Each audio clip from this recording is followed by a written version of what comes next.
ఉంటుందేమో సింగరేణి బ్రాండ్ పెంచుదామని చెప్పేసి రేవంత్ రెడ్డి 100%. కాకపోతే నాకేమనిపిస్తుంది అని అంటే రేవంత్ రెడ్డి బ్రాండ్ పెంచుకోవడానికి నేను ఫుట్బాల్ ఆటగానే చూపించుకోవడానికి ఇగో నేను ఇది కూడా చెప్తా.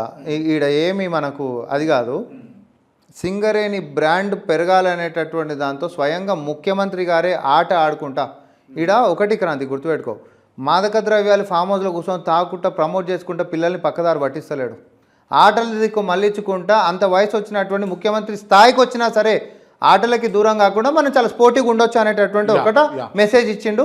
ఇది పిల్లలందరికీ నచ్చేటటువంటిదే, పేరెంట్స్ అందరికి కూడా నచ్చేటటువంటిది. ఆడ ఏమి ఏదో తప్పు చేసుకుంటా పిల్లలని తప్పుదారి పట్టించేటటువంటి ఆలోచన ఏం లేదు.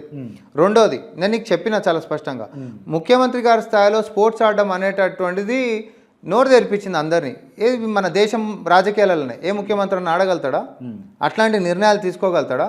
అట్లాంటివి మన ముఖ్యమంత్రి చేస్తున్నప్పుడు అందరూ అవరా అని చెప్పి మాట్లాడుతున్నప్పుడు మనం దాన్ని ప్రౌడ్గా ఫీల్ కావాల్సినటువంటి అంశం.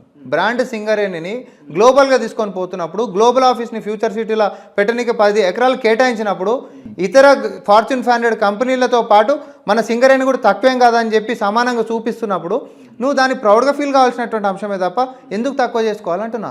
నేను గతంలో వైఫల్యాలు కూడా పర్సనల్గా రేవంత్ రెడ్డి గారి ఫిట్నెస్కి లేకపోతే రేవంత్ రెడ్డి గారు ఉన్నటువంటి వయస్సుకు ఆయన ఆడిన ఆటకు నిజంగా ఐ అప్రిషియేట్, ఖచ్చితంగా దాన్ని అప్రిషియేట్ చేస్తాం. బట్ ఏంటంటే ముఖ్యమంత్రి స్థాయిలో ఉండి దానివల్ల వచ్చిన ఉపయోగం ఏంది ఒక్కటి చెప్పారా మీరు? ముఖ్యమంత్రి స్థాయిలో ఉండి అట్లాంటి ముందడుగు వేసినప్పుడే ఇన్స్పిరేషన్ అనేది ఎక్కువ లెవెల్లో ఉంటుంది.